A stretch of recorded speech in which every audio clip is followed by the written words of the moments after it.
ഉത്തരവാദിത്തത്തിൽ നിന്ന് MLA-മാർ എന്ന നിലയിൽ നിങ്ങൾ എങ്ങനെ മാറി നിൽക്കാൻ പറ്റും? ഒരിക്കലും മാറിയില്ല. ഇത്ര ഗൗരവമുള്ളൊരു യോഗം എന്ന് പറയുന്നു. ഞാൻ ചോദിക്കട്ടെ, വനവകുപ്പ് മന്ത്രി ഇവിടെ വന്നു, തദ്ദേശ സ്വയംഭരണ വകുപ്പ് ഇവിടെയുണ്ട്, റവന്യൂ വകുപ്പ് ഇവിടെയുണ്ട്. ഞാൻ ചോദിക്കട്ടെ, ഉന്നത ഫോറസ്റ്റ് ഉദ്യോഗസ്ഥൻ ഇവിടെ എന്തേ PCC ലെവലുള്ള ഒരു ഉദ്യോഗസ്ഥൻ ഇവിടെ വരാത്തത്? എന്തേ കൊണ്ടുവരാത്തത്? എന്തേ 4 യോഗങ്ങൾ ചേർന്ന മാസ്റ്റർ പ്ലാൻ എവിടെ? എന്തേ ബഡ്ജറ്റിൽ പണം വകയിരുത്താത്തത്? എന്തേ വയനാട് ജില്ലയുടെ മാസ്റ്റർ പ്ലാൻ എവിടെ പോയി? ഞാൻ ചോദിക്കട്ടെ, ഇവിടെ വന്നിട്ട് മന്ത്രിമാർ ചോദിച്ചല്ലോ ചോദ്യം, ഇവിടെ വന്നിട്ട് മന്ത്രിമാര് ഞങ്ങളല്ല ജനങ്ങളെ വിഡ്ഢിയാക്കുന്നത്, മന്ത്രിമാരാണ്, ഇവിടുത്തെ വകുപ്പാണ്, ഇവിടുത്തെ ഡിപ്പാർട്ട്മെന്റാണ്.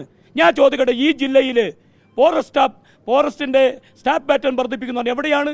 മന്ത്രി ഒരു 1.5 വർഷം മുന്നേ പ്രഖ്യാപിച്ച എക്സ്ട്രാ RRT എവിടെയാണ്? നിങ്ങൾക്കറിയോ ഈ ജില്ലയിൽ 12-4 ഗണ്ണ്, ആകെ 4, 5, 6 ഗണ്ണാ ഉള്ളത്. വാഹനം എവിടെ? ഇന്ന് ഉദ്യോഗസ്ഥന്മാരൊക്കെ കടുവിറങ്ങിയെടുത്തും ആന ഇറങ്ങിയെടുത്തുണ്ടല്ലോ. എന്തേ മറ്റു ജില്ലകളിൽ നിന്ന് ഇത്ര വിഷയാർത്ഥമുള്ള ഈ ജില്ലയിൽ എന്തുകൊണ്ട് സ്പോർട്സിനെ വിന്യയിപ്പിച്ചിട്ടില്ല? ആരാണ് ഇതിന് ഉത്തരവാദി? MLA-മാർ കഴിയോ? ഈ വിഷയം ഞങ്ങൾ നിയമസഭയിൽ ചൂണ്ടിക്കാണിച്ചപ്പോൾ എന്തേ ഗവൺമെന്റ് അത് ഇടപെടാത്തത്? എന്തേ മന്ത്രി ഇടപെടാത്തത്? അതുകൊണ്ട് തന്നെയാണ് പ്രതിഷേധം. അല്ലാതെ മന്ത്രിമാരെ ഞങ്ങൾ ബഹിഷ്കരിച്ചതല്ല. ജനങ്ങളോട് അഭിമുഖീകരിക്കേണ്ടത് ഞങ്ങളാ. പോളിന്റെ വിഷയത്തിലും അജീഷിന്റെ വിഷയത്തിലും ഞങ്ങളൊക്കെ ഇടപെട്ടിട്ടുണ്ടല്ലോ. ഇത് ഇവിടുത്തെ ജനങ്ങളുടെ പ്രതിഷേധം കുറച്ചു കാണുകയാണ് ഈ മന്ത്രിമാര്. അതുകൊണ്ട് തന്നെ ഞങ്ങൾ പ്രതിഷേധിച്ചത്. ഞങ്ങൾ അക്കമിട്ട് നിരത്തിയല്ലോ. ഇപ്പോഴല്ല, ഞങ്ങൾ കുറെ കാലങ്ങളായി പറയുന്ന വിഷയങ്ങൾ കടലാസിലല്ലാതെ എവിടെയാണ് നടപ്പായിട്ടുള്ളത്? എവിടെയാണ് നടപ്പാകാൻ ഗവൺമെന്റ് തീരുമാനമെടുത്തിട്ടുള്ളത്? ഏതെങ്കിലും ഒരു പദ്ധതി കാണിച്ചു തരാൻ പറ്റുമോ? ഞാൻ ചോദിക്കട്ടെ, വടക്കനാട് സമരം നിങ്ങൾ എല്ലാവരും സാക്ഷ്യം വഹിച്ചതാണല്ലോ. അന്ന് 6,37,00,000 രൂപ അനുവദിച്ചു.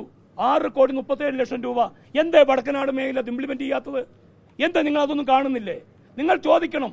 അന്നത്തെ സമരത്തെ ഗൗരവമായി മന്ത്രിസഭ ചർച്ചയ്ക്ക് വിധേയമാക്കിയത് നിങ്ങളൊക്കെ കൊടുത്ത റിപ്പോർട്ടിന്റെ അടിസ്ഥാനത്തിലാണ്. ഞങ്ങളൊക്കെ ഇടപെട്ടതിന്റെ പരമായിട്ട് 6,37,00,000 രൂപ അനുവദിച്ചിട്ട് എവിടെ അത് ഇംപ്ലിമെന്റ് ചെയ്തത്? വടക്കനാട് ഗ്രാമത്തിലെ ജനങ്ങളെ അവഗണിച്ചില്ലേ? പുൽപ്പള്ളിക്കാരെ അവഗണിച്ചില്ലേ? ഒരു കടുവ ഇറങ്ങിയിട്ട് ഇന്ന് 15 ദിവസമായി. എന്തേ കടുവയെ നീക്കം ചെയ്യാത്തത്? ഇതൊക്കെ വീഴ്ചയല്ലേ? ഇത് ജനപ്രതികളായ പ്രതിപക്ഷ MLA-മാരാണോ ചെയ്യേണ്ടത്? പ്രതിപക്ഷ MLA-മാർ പറയുന്ന കാര്യങ്ങൾ നിഷ്പ്രയാസം തള്ളിക്കളയാണ് ഗവൺമെന്റ് ചെയ്യുന്നത്. എന്തേ ഗൗരവത്തിലെടുക്കാത്തത്?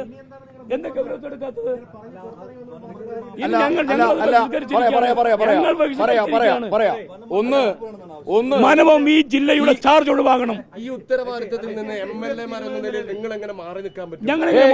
ഒരിക്കലും മാറിയില്ല.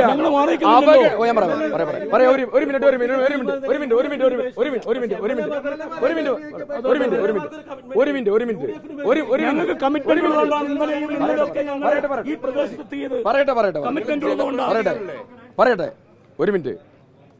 പിന്നെ ദേശാമാനിയും കൈരളിയും തുറച്ചേരും എല്ലാവരും കൂടി ഒന്നിച്ചു ചോദിക്കും. പിന്നെ ഒരു സംശയമില്ല, ചോദിക്കും. ചോദ്യത്തിന് മറുപടി പറയുന്നതിന് ഇടയ്ക്ക് ചോദിക്കരുതെന്ന് പറഞ്ഞു. ഞങ്ങൾ മറുപടി പറയും. ഒരു മിനിറ്റ്. നിങ്ങൾക്ക് സർക്കാരിന് വെള്ളം പൂഴ്ചയാൻ ഒരു മിനിറ്റ്.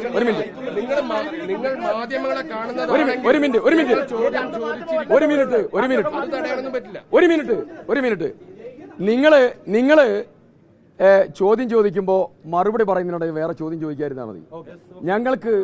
ഞങ്ങൾക്ക് ഈ നാട്ടിലെ വിഷയത്തെ സംബന്ധിച്ചുള്ള കൃത്യമായിട്ടുള്ള ബോധ്യത്തിന്റെ അടിസ്ഥാനത്തിലാണ് ഞങ്ങൾ നിലപാട് സ്വീകരിച്ചത്. അവഗണിക്കുന്ന സർക്കാരിനെതിരെ ജനങ്ങളെ അണിനിരത്തി പ്രക്ഷോഭം ഞങ്ങൾ ആരംഭിച്ചിട്ടുണ്ട്. ആ പ്രക്ഷോഭം മുഖ്യമന്ത്രിയെ കൊണ്ടും ഗവൺമെന്റിനെ കൊണ്ടും തീരുമാനങ്ങൾ ഞങ്ങൾ എടുപ്പിക്കും. ചർച്ചയല്ല വേണ്ടത്, തീരുമാനമായി. നിങ്ങളറിയോ, കേരള അസംബ്ലിയിൽ ബഹുമാന്യനായ ശ്രീ IC ബാലകൃഷ്ണൻ MLA വേദനയോടുകൂടി ഈ ജില്ലയുടെ വിഷയങ്ങൾ പറയുകയാണ്. ആ ജില്ലയുടെ വിഷയങ്ങൾ പറഞ്ഞപ്പോ കേരളത്തിന്റെ വനമന്ത്രി പറയാണ് ലജ്ജിക്കുന്നു. ആരോടാ ലജ്ജ? ഞാൻ ചോദിക്കുന്നു, ഇവിടെയുള്ളതായിരിക്കുന്ന മരിച്ച പോളിന്റെ വീട്ടില്, അജീഷിന്റെ വീട്ടില്, തോമസിന്റെ വീട്ടില്, ലക്ഷ്മണന്റെ വീട്ടില്, തങ്കച്ചന്റെ വീട്ടില് ഈ വനമന്ത്രി ഒന്ന് പോയോ? ആ പോകാത്ത വനമന്ത്രി ഇരുത്തി ഞങ്ങൾ ചർച്ച ചെയ്യണമെന്നാണോ നിങ്ങൾ പറഞ്ഞത്? ഇവിടെയുള്ള ജനതയുടെ സെന്റിമെന്റ്സ് മനസ്സിലാക്കാതെ അദ്ദേഹത്തിന്റെ കൂടെ ഇരുന്ന് ചായയും കാപ്പിയും കുടിച്ച് ഞങ്ങൾ പോകണോ? അതിന് ഞങ്ങൾ കിട്ടില്ല. ഈ ജില്ലയുടെ സെന്റിമെന്റ്സ് ഷെയർ ചെയ്യാത്ത ഒരു മന്ത്രിയുടെ കൂടെ ഇരുന്ന് ചായയും കാപ്പിയും കുടിച്ച് ചർച്ചയ്ക്കിരിക്കാൻ UDF MLA മാരും ഞങ്ങൾ ഒരുക്കല്ല. അതാണ് തീരുമാനം.